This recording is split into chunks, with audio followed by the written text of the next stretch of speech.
दुर्गापुर दुष्कर्म मामला रे पुलिस हेफाजत को गला बॉयफ्रेंड 7 दिनिया रिमांड रे नीची दुर्गापुर पुलिस ओडिया डाक्तरी छात्री को दुष्कर्म घटना रे तार कोण लिंक रही से नहीं तथ्य आदाय करिबो पुलिस 7 दिनिया रिमांड रे सत उगाड़िबो सहपाठी षष्ठ अभियुक्त भाव पीड़िता सहपाठी वासेफ अली को गिरफ्त करथिला दुर्गापुर पुलिस गतकाली ताको दुर्गापुर अतिरिक्त मुख्य विचार विभागीय मजिस्ट्रेट कोर्ट रे हाजर करा जायतिला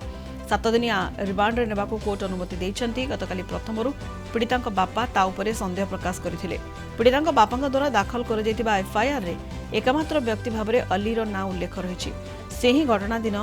पीड़िता को कैंपस बाहर को आनी खसी पड़ाइथिला तापरे दुष्कर्मर शिकार होइथिले ओडिया डाक्तरी छात्री से ही घटनार मुख्य अभियुक्त गतकाली ताको क्राइम स्पॉट को नहीं सीन रिक्रिएट करथिला पुलिस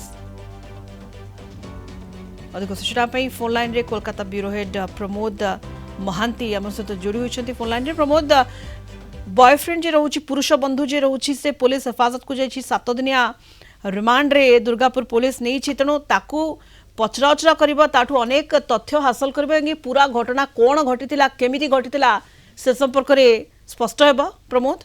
देखो सुनीता जे वर्तमान दुर्गापुर जे गणधर्षण घटना तार से घटना रे वर्तमान भिन्न मोड़ नहीं एवं निजे निर्यातिता वर्तमान मुह खोली एवं से कहते जे गत शुक्रवार रात्रि रे जो घटना घटिला तार प्रथमे तार सहपाठी तांको इच्छा विरुद्ध रे सेई पराणगंज जंगल को नहीं एवं जो सेठारे मध्य तांको से दुष्कर्म करथिले एवं पाखरे थिबा अन्य दुर्बृत्त माने ता देखि तांको निकट को आसीथिले एवं से माने मोटा अंकर टंका चाहिथिले सेई समय रे सहपाठी पळाई आसीथिले एवं से परिस्थिति रे निजे पीड़िता मध्य दौड़ी दौड़ी जीवाकू चेष्टा करथिले किंतु सेथिरे लाभ होई नथिला एवं अन्य दुर्बृत्त माने तांको धरिथिले एवं दुर्बृत्त मानक मध्यरु जड़े तांको दुष्कर्म करछि बोली से निजे स्वीकार करथिले एवं अन्य प्रकार देखा जे दुर्गापुर एवं आसानसोल पुलिस कमिशनरेट पक्षरु वर्तमान विभिन्न पर्याय रे जेरा करा जाउछि निजे तार जे पुरुष बंधु बालक बंधु तांको वर्तमान विभिन्न पर्याय रे जेरा चली एवं अत्याधुनिक जो अनुसंधान यंत्र द्वारा परीक्षा करा जिवो बोली वर्तमान जना पड़ी एवं यही विषय कार्यत वर्तमान भिन्न रूप नहीं आमे जदि अन्य पक्ष देखा जे तांको पिता पूर्व अभियोग करथिले जे तांको सहपाठी एवं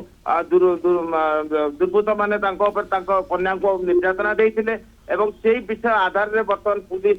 तदंत करिछि एवं गतकाली पुणी से निर्यातिता जो बयान देइछन्ति सेही बयान द्वारा परिस्थिति वर्तमान स्पष्ट होइछि यही विषय रे गतकाली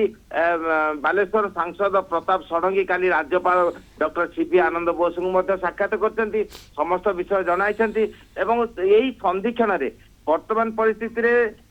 निर्यातितार पिता चाहती जे यथाशीघ्र से ओडिशा जिबे एवं तांकू से यह मध्य केतेक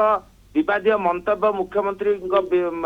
सरकार विरुद्ध रे तांको विरुद्ध रे करिथिबारु से मध्य क्षमा प्रार्थना करछन्ति एवं मुख्यमंत्री कहछन्ति जे तांको संतान सदृश से तेनु जदि किछि कहिथांती ताले से क्षमा मागुछन्ति नियत रे घटना को पुलिस छानबीन जारी रखिछि एवं जे पुरुष बंधु रहिछि ताको 7 दिनिया रिमांड रे दुर्गापुर पुलिस नीछि एवं ताठारु तथ्य उगाड़िब पुलिस धन्यवाद प्रमोद महांती कोलकाता ब्यूरो हेड आम सहित फोन लाइन रे थिले अधिक सूचना दउथिले संपर्क